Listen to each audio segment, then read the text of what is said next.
What's going on, everybody? This is Afro Think Tank. African woman apologized to African Americans for the sins of her ancestors. And I've been telling you guys for years that when Africans on the continent learn about real history, a lot of them are empathetic towards that history, empathetic towards their people on the outside. You see, African Americans, we assume that the whole world knows the true story of the African American. They know the struggles of the African American. Most of the world only understands what's being projected on TV. They don't have the full comprehension. They don't have the full context of history. So because of that, when they interact with us, they interact with us not understanding the full totality of the African American experience in America. You know, therefore they can come off as empathetic or apathetic. I'm not empathetic, but apathetic instead of being empathetic, you know, and that frustrates us, right? But there are a lot of African people who empathize with what we went through, right? They were being colonized, but we were enslaved. We was next level, level oppressed, okay, in a foreign land. And they're learning about that history now that they are not being misled or miseducated by that European, who it behooves that European for us Africans and African Americans to fight each other. Because the last thing Europeans want, those who persist that white supremacy should be the default human condition, the last thing they want is the most successful, capable group of African people, which are the African Americans, to unite with their brothers and sisters on the continent who have the very same potential to be just as capable and successful if given the opportunity and given the right know-how and networks with individuals, right? So they know that when they that atom they're trying to fuse that atom they're trying to fuse together to create, you know, that freaking energy, that power that lasts forever.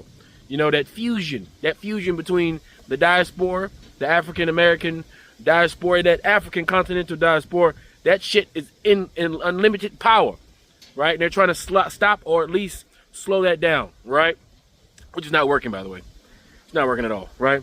But as that happens, you will have people who come out and apologize to us officially or personally from their own, you know, from their own families, from their own tribes, from their own nations. And we had that happen on the continent.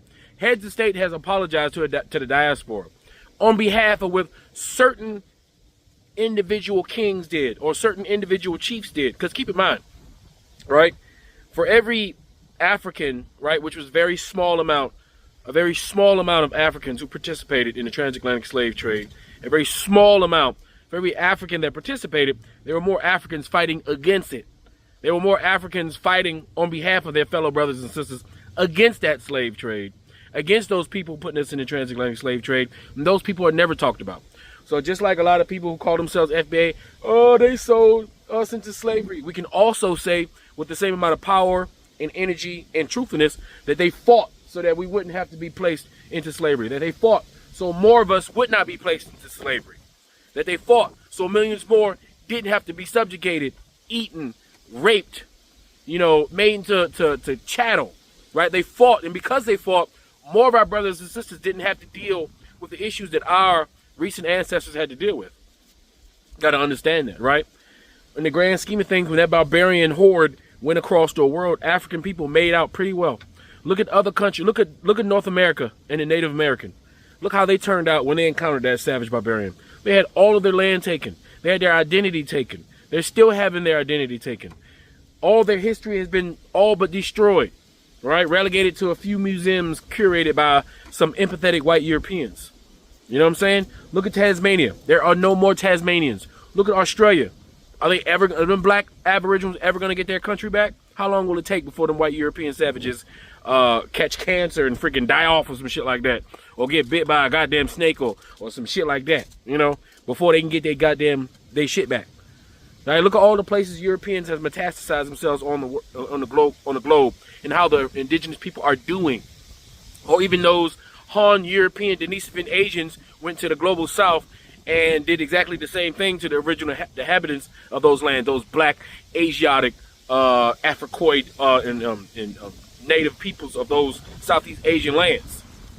right? Like Thailand and Cambodia, all the way, all that whole global south where the original people are darker than me, right?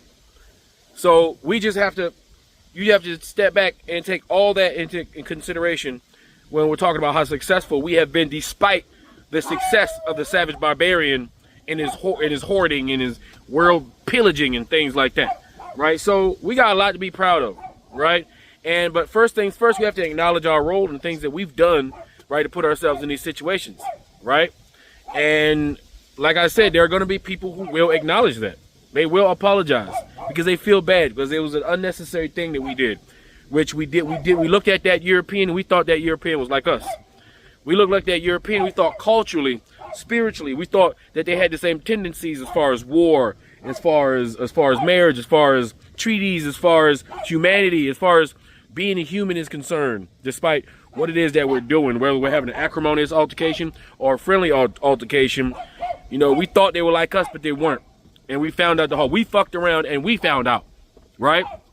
So now it's time for us to do some introspecting. And yes, there are some apologies that need to be given.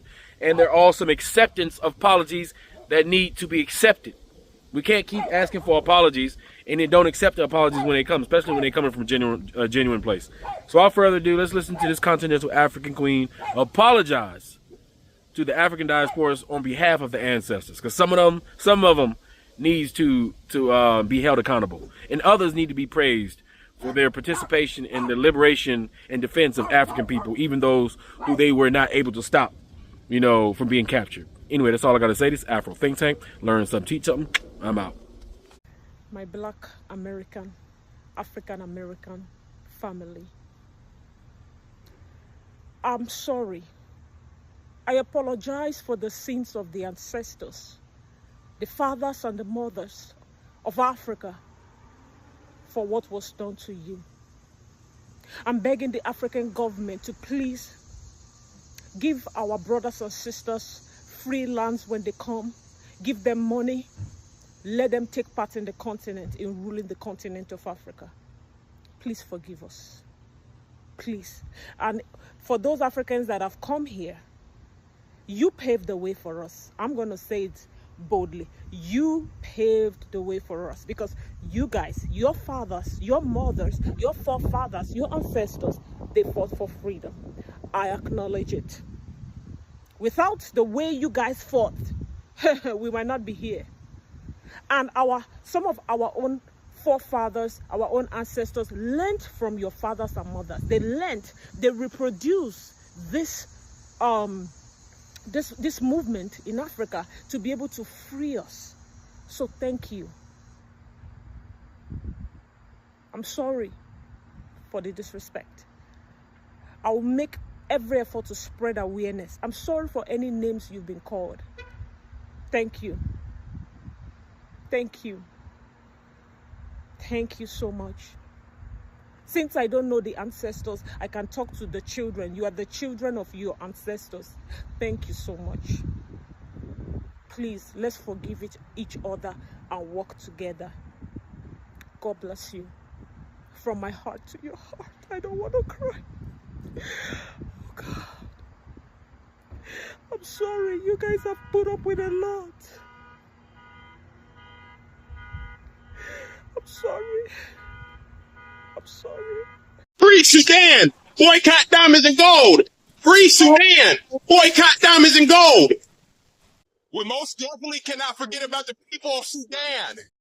Thanks for watching Afro Think Tank. Don't forget to like, share, and subscribe. And follow me on Substack and Patreon for more content. Remember, it's Pan-Africanism or nothing.